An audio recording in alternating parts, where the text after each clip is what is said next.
الله والصلاة والسلام على رسول الله وعلى آله وصحبه وعلاه. أما بعد, inshallah, we'll take few abiyat in the seerah of the Prophet alayhi salatu wasalam.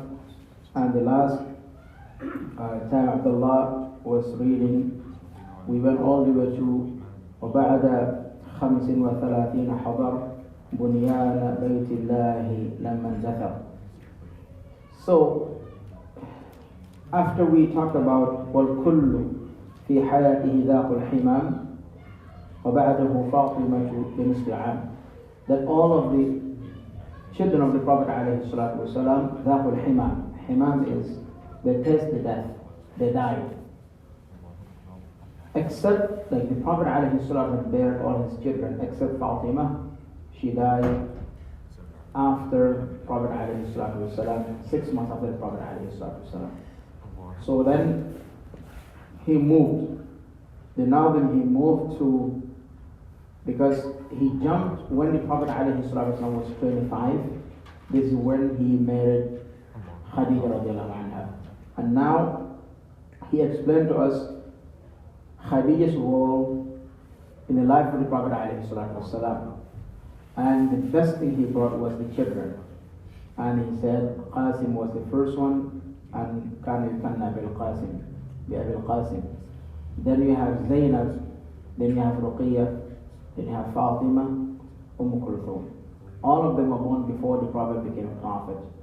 And Abdullah was born in Islam when the Prophet became a prophet, and that's why they call it Tayyib al-Tahir. So then he said, وَالْكُلُّ فِي حَيَالِ ذَاقُ الْحِمَامِ. All of them, they died. Qasim died in a young age. Abdullah also died, in a very, very, very young age, early age. And the rest, they all grown and get married, but then they didn't live long because they died before their father, except Fatima, who was Ali radiallahu anhu's wife, and she gave birth to Hussein and Al-Hasan, or Hassan was the oldest, and then Hussein. So after this he went back to Mecca, because the death thing, most of it happened in Medina. It's only Qasim and Abdullah who died in Mecca. The girls, all died in Medina. They migrated and they all died in Islam. So وبعد 35 حضر, after 33 years in the age of the Prophet ﷺ, حضر بنيان بيت الله لما اندثر.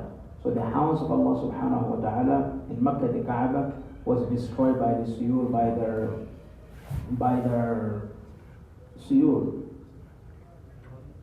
by the flood. And then half of it was at least, fall, half of it.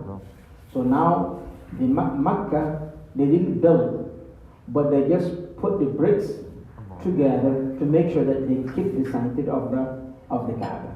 Now they launched a campaign to rebuild the Kaaba, to renovate the Kaaba. Now this year was when the Prophet ﷺ was 35 years old. And now we said that Mecca, they had very tough time rebuilding the house of Allah subhanahu wa ta'ala, because as we all know, there was a lot of corruption in Mecca. And corruption cannot be more than surrounding the Kaaba with 300 idols. Anything else is below that. It's below that. Talk about riba, talk about taking people's wealth, with force, talking about like oppressing people and taking their wealth. All those things were there. But they know what is wrong and what is good. So when this time came, they said, we have to build the house of Allah. The house of Allah. But we know that haram wealth cannot go in the house of Allah. So that makes it very difficult. So the whole entire Mecca and surrounding, they could not have wealth, enough money to rebuild the Kaaba. And they were wealthy people. So that exposed how corrupted the people of Mecca were. Now, the little bit they have, you have to come and see and say, this camel I know is pure. يعني halal. And then you will bring them. You will say, this sheep, this is min tibi kasbi, is halal, I bring it. When they brought all of it, they did not have enough to build the Kaaba the way Ibrahim built it. They did not. So that's the reason why they kind of like have it. They didn't build all of it. And that happened when the Prophet ﷺ was 35 years old. So Makkah did not return the Kaaba to the origin of it. And the shahid of that is when the Prophet ﷺ conquered Makkah, he told Aisha radiallahu anha that لولا أن قومك حدثاء عهد لرجعت الكعبة كما كانت في عهد إبراهيم. He said, if your people were not, so the Prophet is talking to Aisha and said, if your people were not newly converted people to Islam, because now they take it but they can flip at any time, I will today return the Kaaba to the original. But Quraysh, he doesn't touch the Kaaba, he doesn't touch the Kaaba. So he did, but because, so you see, this is what they call al-Muwazana. So the Prophet had the ability, the authority to change it, but that will put a lot of question marks in Quraysh, people Quraysh hearts. So that's why he left it there. He left it. So the Hijr Ismail was the origin of the dimension of the Kaaba. But the Prophet also came and he said, so that wasn't new to him, because when that was done, he was 35 years old. So he knew exactly what went wrong, what happened, but Quraysh at this they tried. They didn't put anything illegal into the Kaaba. So he said, I could do it, but if I do it, they are still smelling their jahiliyyah.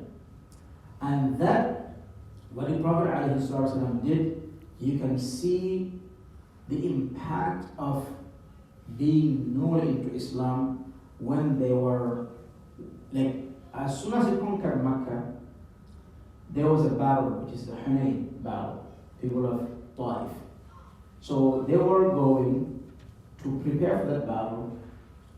There was a tree that Quraysh, when they were going to the battle in Jahiliyyah, they would come and hang their swords there for blessing, for victory. So when they reached, this was 3 days after the conquest of Makkah. 3 days after the Prophet said this. When they came to this place, they were all sitting there and preparing to go to the battle. And they were all Muslims. So they formed a small delegation. They went to the Prophet. They convinced everybody. They went to the Prophet. They said, Ya Rasulullah, ij'al lana dhatu anwat, kama lahum dhatu anwat. They said, Ya Rasulullah, the Quraysh, the Kuffar, they have dhatu anwat. Dhatu anwat is a tree that has hanging places. They can hang their sword. He said, the Kuffar, they have it, and we used to do it. So make us one like them. Make us one like them. So you see, they're still hanging on the Jahiliyyah. إِجْعَلْنَا ذَاتَ أَنْوَاتٍ كَمَا لَهُمْ. He said, وَاللَّهِ لَقَدْ قُلْتُمْ كَمَا قَالَ بَنُو إِسْرَائِيلَ لِمُوسَى. He said, Wallahi, I have exactly said what Banu Israel said to Musa alayhi salam. They left the sea. Fir'aun is just dead. They don't know if he's dead or alive in the sea. As soon as they left, they saw people worshipping idols. They told Musa, Ya Musa, ij'al lana ilahan kama lahum aliha. The Prophet looked at them. He said, Allahu Akbar. لَقَدْ قُلْتُمْ كَمَا قَالَ بَنُو إِسْرَائِيلَ لِمُوسَى. And the Prophet said a very important statement. He said, إِنَّهَا sunan.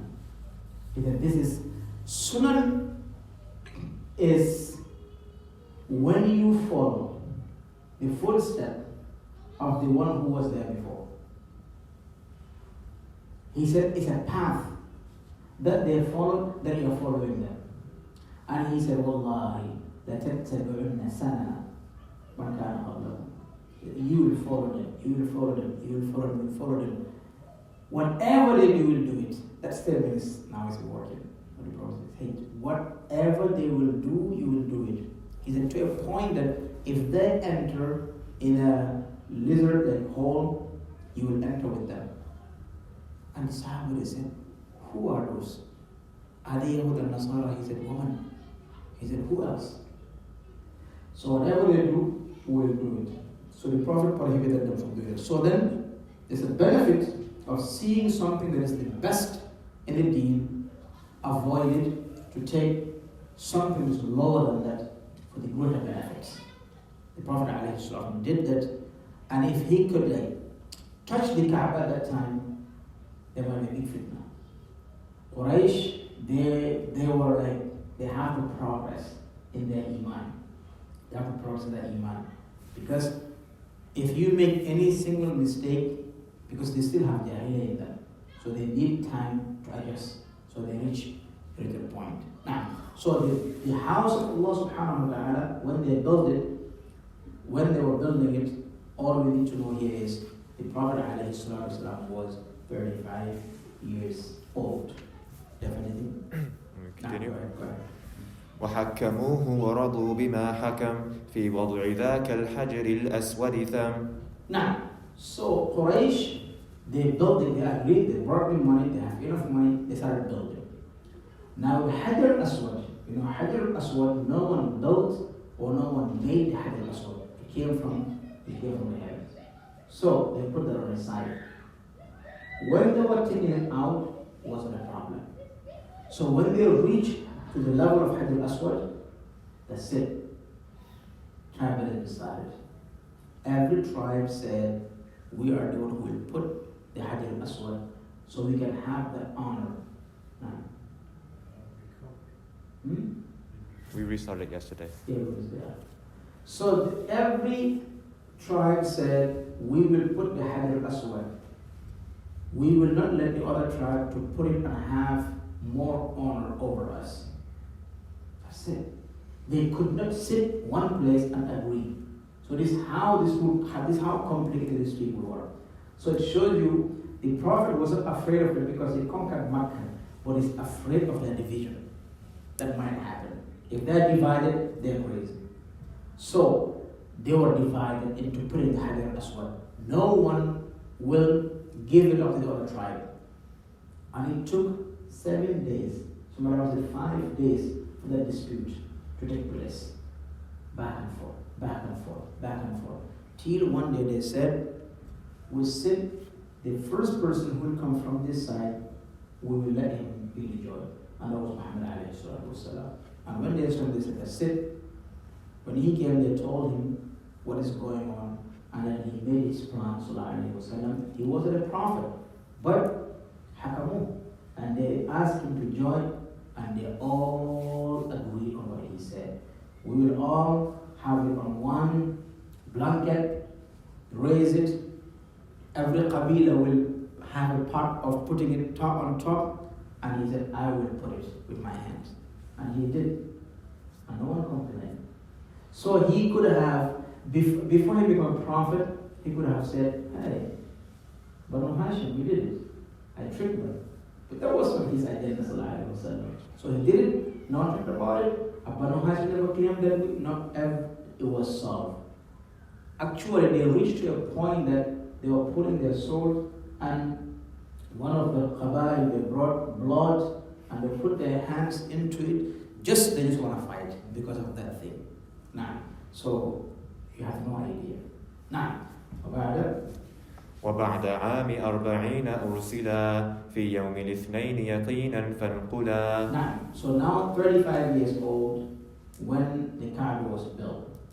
5 years after that, Allah subhanahu wa ta'ala sent him as a prophet, sallallahu alayhi wa sallam. I know the story behind it. Aisha narrated that the Prophet alayhi salatu wa sallam, the first thing he started as an indication of wahi is every dream that he dreamed will come true.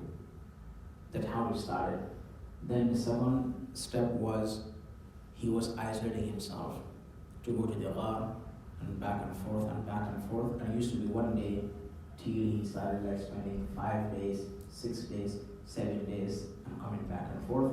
And that happened when he was sallallahu alaihi wasallam 40 years old, and Allah subhanahu wa ta'ala sent him on a Monday, yaqinan from Allah, that he doesn't have any dispute that the Prophet alayhi salam was sent on Monday. He said, I was born on Monday and I was sent, the Quran was revealed to me on a Monday. Now, so there's no doubt that the Prophet ﷺ became a prophet when he was 40 years old, as every prophet will be a prophet or will receive the revelation from Allah subhanahu wa ta'ala in 40 years. They're 40 years old. Now, and it was on Monday, and there's no dispute about this. Now, في رمضان أو ربيع الأول وسورة قرأ أول المنزل. نعم في رمضان أو ربيع الأول. It was in Ramadan or in Rabi' al-Awwal. This is good. So, if you go and start, he said, مولده في عاشر الفضيل ربيع الأول عام الفيل. So his birth was in Rabi' al-Awwal. He was sent in Rabi' al-Awwal. And the narrations that are supporting that he was sent in Rabi' al-Awwal are more authentic. Actually, not just more authentic, but they have a justification for the people who said that it was in Ramadan. Yes, Quran was revealed in Ramadan, but it was revealed from Allah subhanahu wa ta'ala, Bayt al-Izz, in the lowest heavens. It was put in there. And it was coming down in the period of 23 years. But the first time it came, we have to keep that there's a dispute, but to combine the dispute is, yes, the first time the Quran was revealed, Allah subhanahu wa ta'ala said, Inna anzalnahu fi laylatil qadr. The Quran was revealed in Qadr. And he said, Inna anzalnahu fi laylatil mubarakah, Ramadan. And shahr Ramadan alladhi unzila fihi al-Quran. All these ayat. But the ulama who said, no, it was in Ramadan, they said, yes, it was revealed together, jumlatan, because of here, Allah subhanahu wa ta'ala said, Quran, jumlatan as a whole, in Bayt al-Izz, in the lowest heaven, and it came to the Prophet alayhi salatu wasalam, يعني مجزأ يعني من خلال وفي خلال 23 سنة, in the period of 33 years. And then Rabi' al-Awwal. So if somebody tells you it's Ramadan, you're in dispute with them, tell them, yes, it was Ramadan, but the whole Quran was revealed by the Izz, was heavens, and also it was in Rabi' al-Awwal on Monday, when the Prophet ﷺ was 40 years old, and that is when the Quran started coming to the Prophet ﷺ. And the first surah that was revealed was Surah Al-Qur'an. Was Surah Al-Qur'an, which is known as Surah Al-Alaq. Surah Al-Alaq, and it was under the few first ayat. Iqra, Bismi Rabbika alladhi khalaq, khalaqa al-insana min 'alaq, Iqra wa rabbuka al-akram, alladhi 'allama bil-qalam, 'allama al-insana ma lam ya'lam. These are the first 5 ayat revealed to the Prophet ﷺ the first day. But then it takes hukm al-taghlib. So the rest of the ayat came and they were attached to this first ayat, but those ayat were, and it's called like Iqra was the first surah that was revealed, but these are the first ayat that were revealed first to the Prophet ﷺ. Now, ثم الوضوء والصلاة علمه جبريل وهي ركعتان محكمة. Now, right after Allah subhanahu wa ta'ala revealed Iqra, He revealed another ayah which is Ya ayyuhal muddaththir qum fa'anzir wa rabbaka fakabbir wa thiyabaka fatahhir. So the Prophet ﷺ was in a period of like fear, was cold, was like, we don't want to say confused, but things are like terrifying to him. So he was like asking to be covered and all those things. So that Allah subhanahu wa ta'ala sent Jibril again to bring this ayah. And when Jibril came, the narration says that the Prophet alayhi salatu wasalam, Jibril brought to him two prayers. Only two prayers. One in the morning and one in the afternoon. One in Fajr time and one when sunset. And Jibril took the Prophet ﷺ out of the house. He took the Prophet ﷺ to the mountain. And the hadith said, he touched the mountain, or he talked to the mountain, and then water came, a fountain of water started flowing. And then he made a wudu. So wudu, he made a wudu to the Prophet ﷺ. The Prophet was looking. When he was done, he told the Prophet to make a wudu like he made.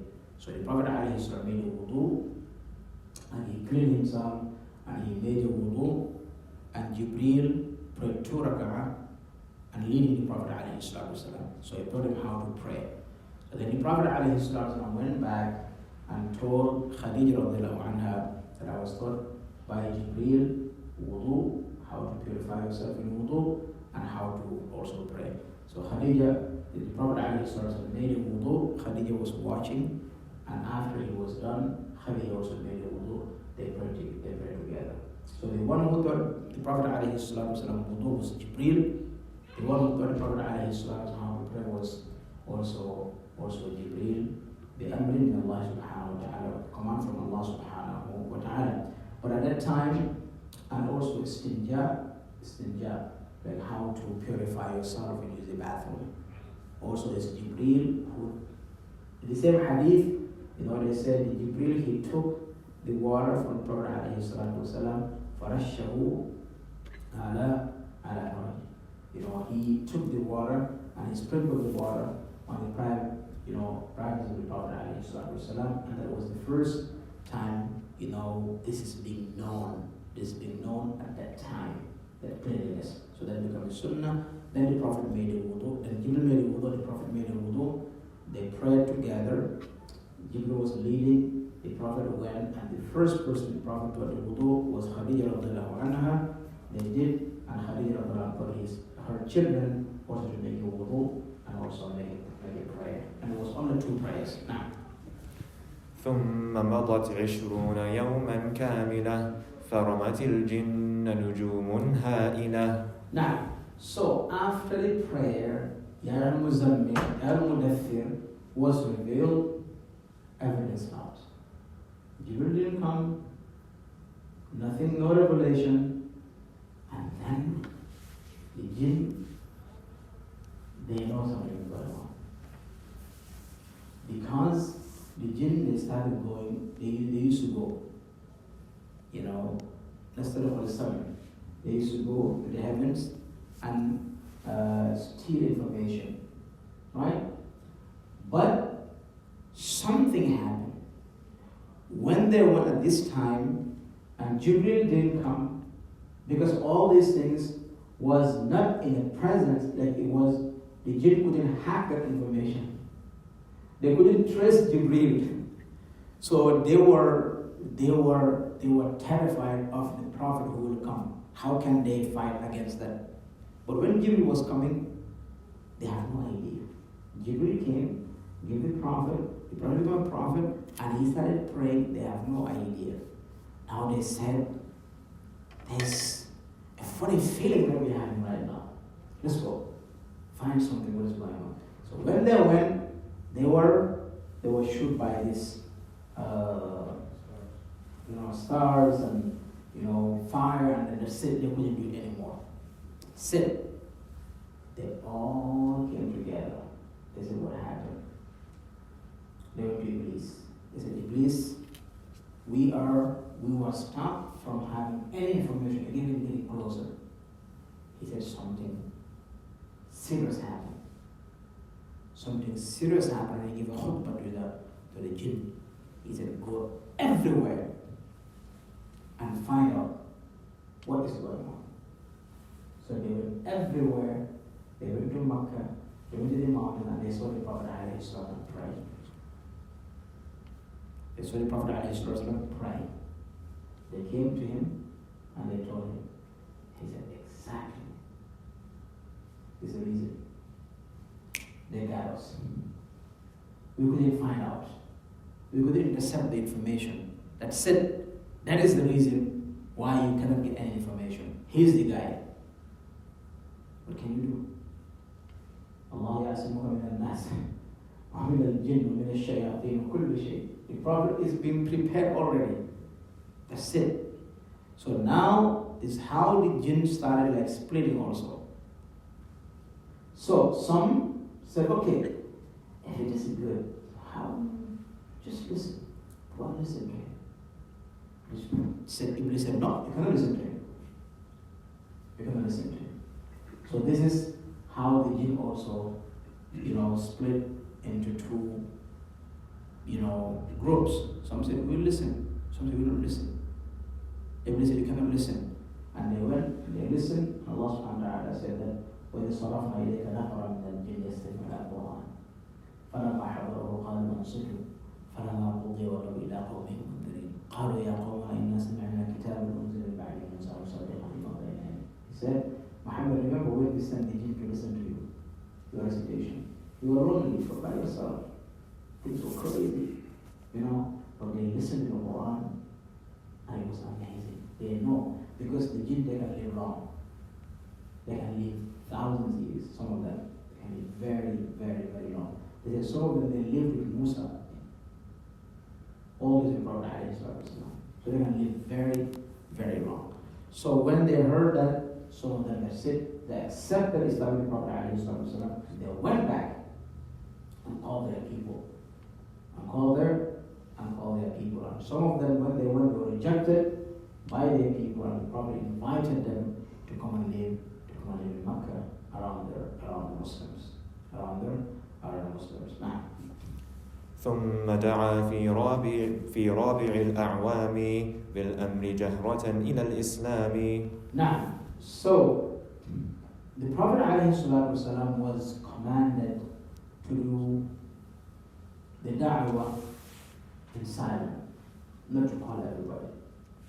Allah subhanahu wa ta'ala told him, yes, now we have a revelation. Jibril came and he gave him, the Prophet was not acting just on it. No.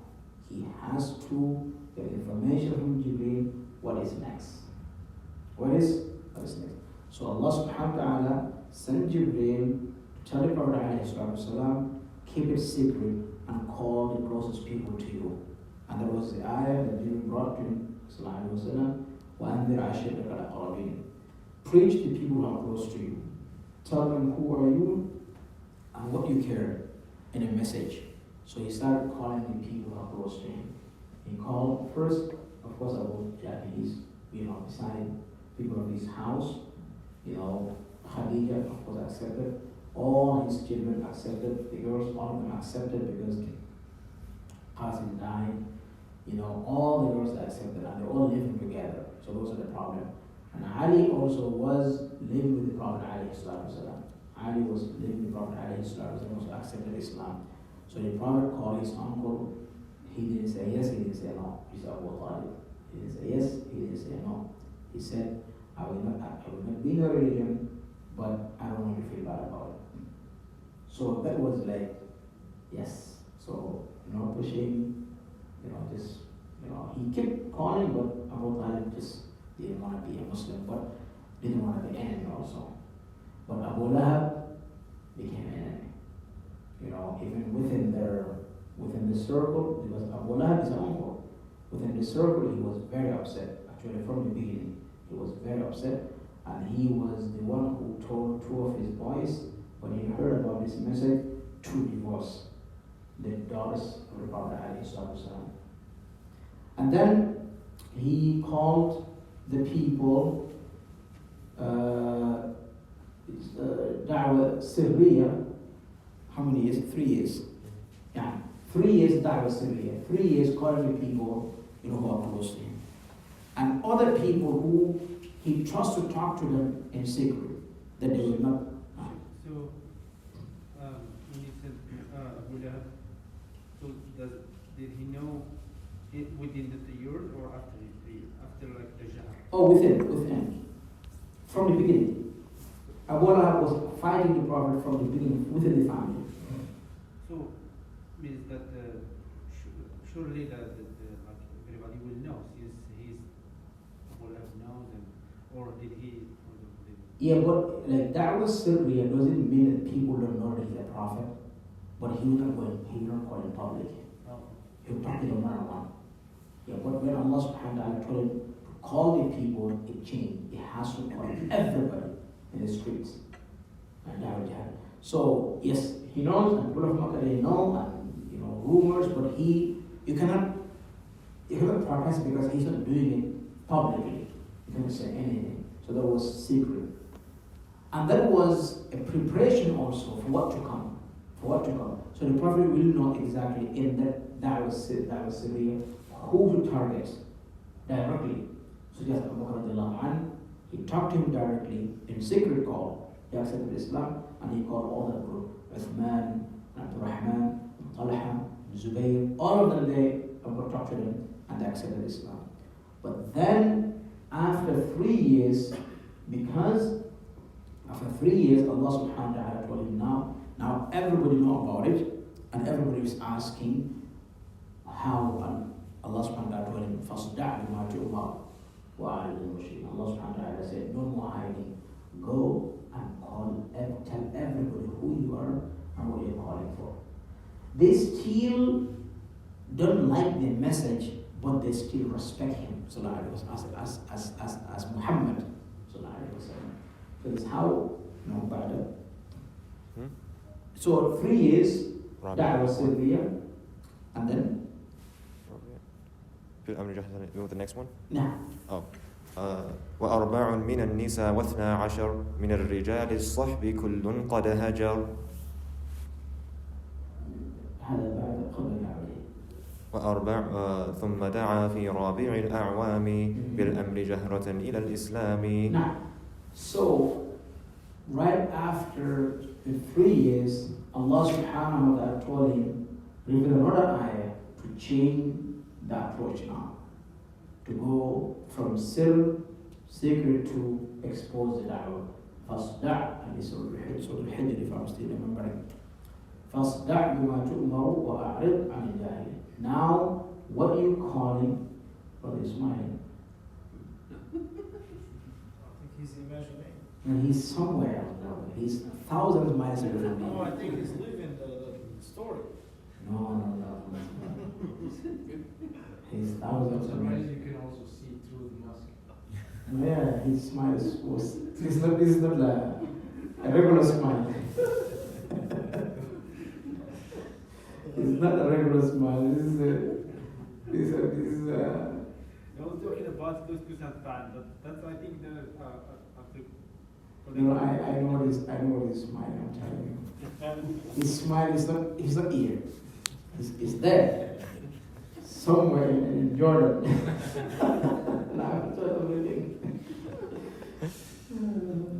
So then Allah subhanahu wa ta'ala told him, فَاصْدَعْ بِمَا تُؤْمَرُ وَأَعْرِضْ عَنِ الْجَاهِلِينَ. Now, regardless what's going to happen, expose what you are, calling the people to, and don't care about the people who are ignorant.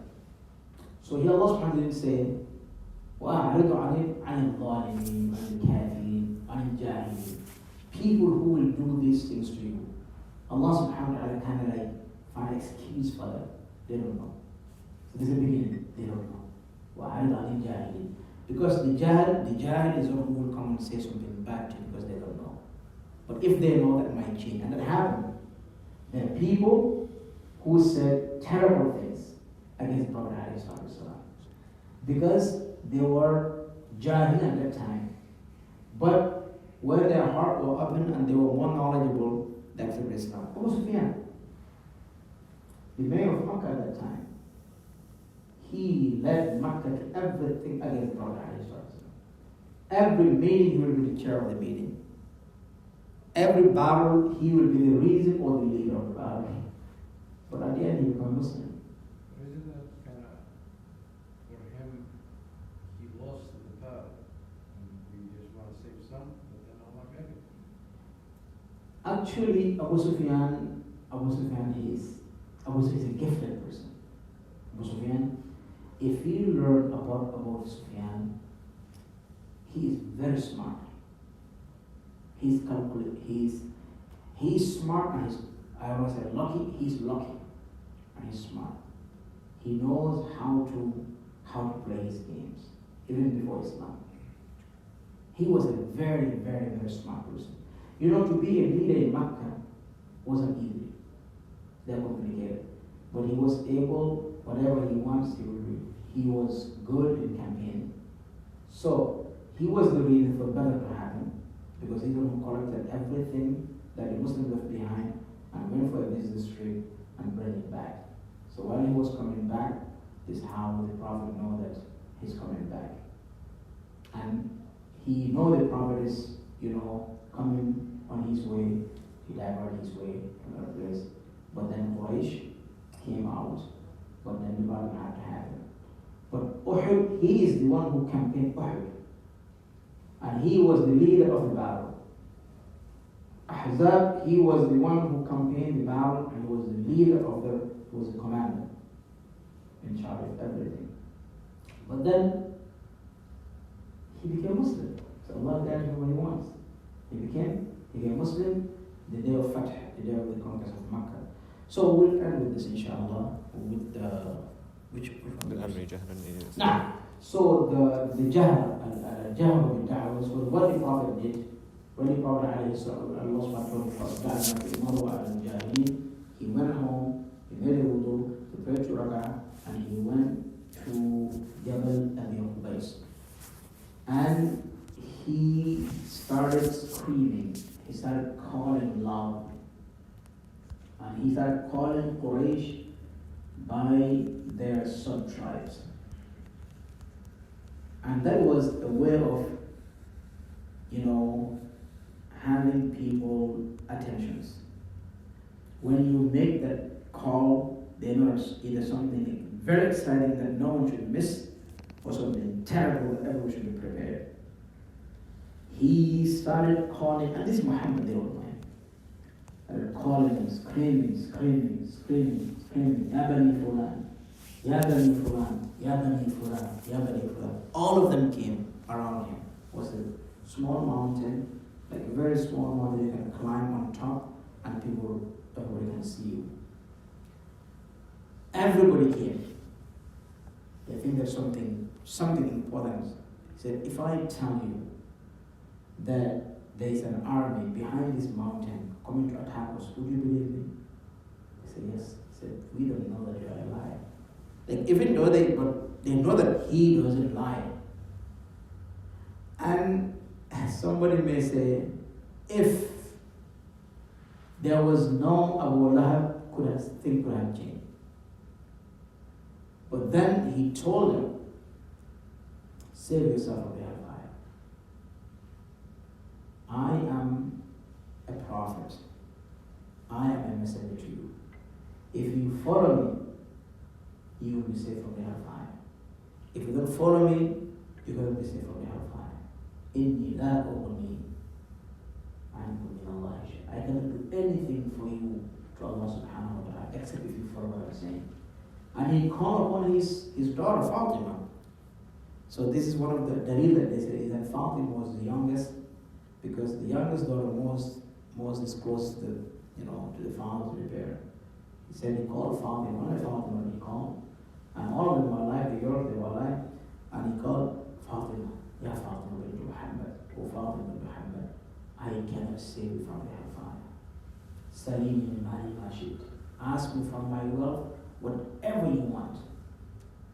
But I cannot save you from the hellfire. I cannot save you from the hellfire. So he called all of them. And he said, this is what I'm calling you. Before he finished his speech, Abu Lahab came forth and said, Ya Muhammad, O Muhammad, it's very terrible what you did. You are embarrassing the whole entire, Bani Hashim. This is the reason why he brought us here. woe to you, or off to you, or whatever. And he kicked everybody out. Go. And then the Prophet ﷺ went down the mountain and he followed the Prophet ﷺ and saying bad things to the Prophet ﷺ, saying bad things to the Prophet ﷺ. The Prophet did not say anything to him till the Prophet entered his house. And he continued doing that every single day. And they were neighbors. The Prophet and Abu Lahab, their houses were neighbors. They were neighbors. They were close to each other. But you don't want to have a neighbor like Abu Lahab. No. A neighbor like Abu Lahab, you don't have a neighbor like Abu Lahab. So this now changed. Because of now his uncle is the one who rejected him in public. His uncle is the one who said something terrible to him, even though people trust him, but this is family matters. And families were very influential into that time. And also tribes and all those things. So now, if you look at it, Bani Umayyah and Bani Hashim, they're very close. But these things brought a lot of split between them. So now the Prophet ﷺ went home, and now that's it.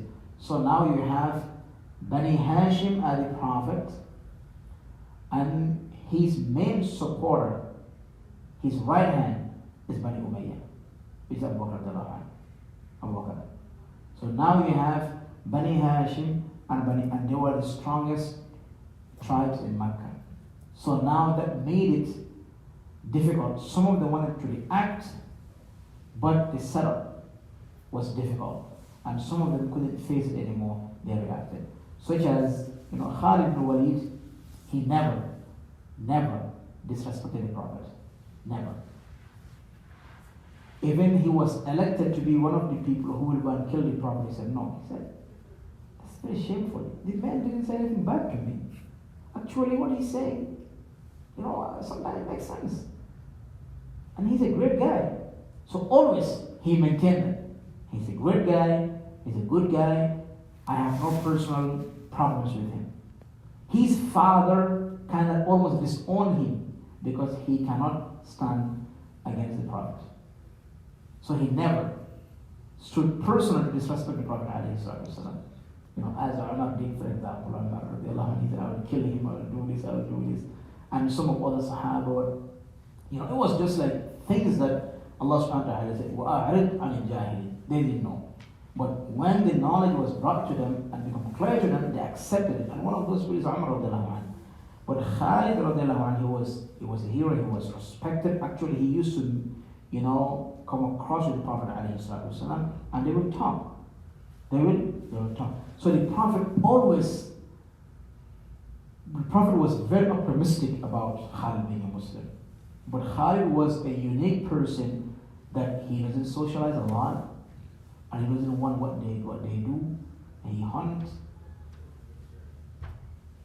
Talking about me?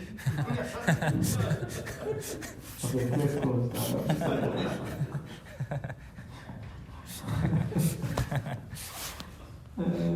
Khalid. It was the main reason why the Prophet lost one of his battles too. The Uhud? Yes. When he fights. Actually, when he was going to Uhud. So he was so happy when he joined Islam because he's smart too. Yes. So Khalid did not join Badr. He wasn't there in Badr. He was in Sham. And he said, I thank Allah that I was in Badr. When he came Uhud, Hamiyya is not good. That ego of Jahiliyyah is not good. He just went. He didn't win because he hated the Prophet. He went because he had to go. He had to go. But he came back very angry. He said, we kill best among us using the... Yeah, Khalid always, Khalid, if you deeply learn about Khalid, you will see a unique personality in Khalid. His personality and Umar's personality are very, very, very close. That's why they used to Let's argue a little bit. Khalid and Umar. So, but Khalid, what we want to say here, what I want to say is, he's one of, like, for example, Umar ibn As, for example. Umar ibn As and Khalid is smarter than Umar. Like, there's no doubt about it. Umar ibn As, like, let's say before he... Politician. Huh? He's more politician. He's more political. That guy, he was friends with Najashi, so he was complicated. So, but Khalid, hunting, come home, business, come home. He doesn't have any other things. But he was known. Khalid and Hamza, they had that close, like, personality. But what I want to say is that he's one of the few people who never, intentionally disrespect the Prophet ﷺ. And others in Mecca also, never disrespected the Prophet. They will come across the streets, but they will still keep the respect because the guy didn't say anything bad. He would say that. The guy did not say anything bad. When they told him, he said, I rather invite him midday and fight with him than wait till night time and go while he's sleeping or coming out in the night and kill him. He said that is very shameful. And his dad was very upset. His father was very upset. So this is the 4 years that he spent calling in Mecca, and this was the environment. Some people accepted, few of them. Some people did not accept, but also disrespect, like Abu Jahl. Some people did not accept, but never disrespected him. And two of them is Khalid. Khalid didn't accept, but he didn't disrespect. Hamza, his uncle, did not accept, but did not disrespect. And also Abu Talib did not accept, but did not disrespect. Abu Talib, one of the people who didn't accept, didn't disrespect, but they died upon shirk. Hamza and Khalid never disrespected, but then Hamza accepted Islam before the Hijrah, and Khalid accepted Islam after the Hijrah. And there were a few people, but there were people who were very aggressive against him, such as Mu'az, such as Ikramah ibn Jahl, Ikramah ibn Jahl, such as Abu Jahl. These people that were very, very, very disrespectful to the Prophet ﷺ. And Ikramah ibn Abi Jahl actually went all the way when the Prophet conquered Mecca. He was very, very, very, very bad to the Prophet or Muslim. He was one of the people that the Prophet said he cannot be given any amnesty in Mecca. Even if he been seen hanging over the Kaaba, he should be executed because he did a lot of things. But then he ran away. He ran away when the Prophet came, and then his wife came and interceded for him. The Prophet accepted that. His wife went with his slave to go and convince him because he was going. He was just fleeing and just going and no running.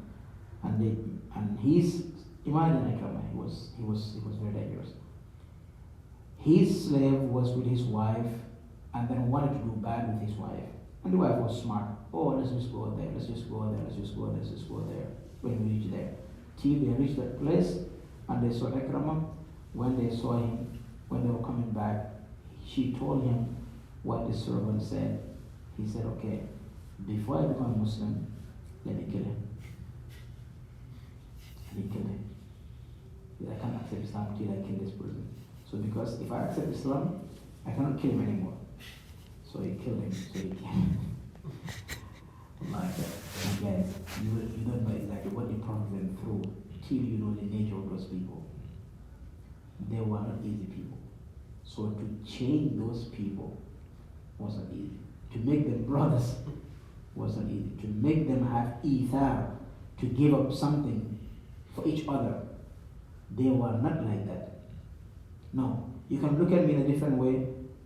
I can just make that a big deal, and the fight will start, and everybody's gonna go around them and around their tribe. So this is how they were. But Allah subhanahu wa ta'ala said, He's the one who put their hearts together to forgive one another. But then He sent the best human being to them, to put them together. and that was Muhammad alayhi salatu wasalam. Now, we're going to stop here inshallah. وصلى الله على نبينا محمد وعلى آله وصحبه أجمعين. السلام عليكم.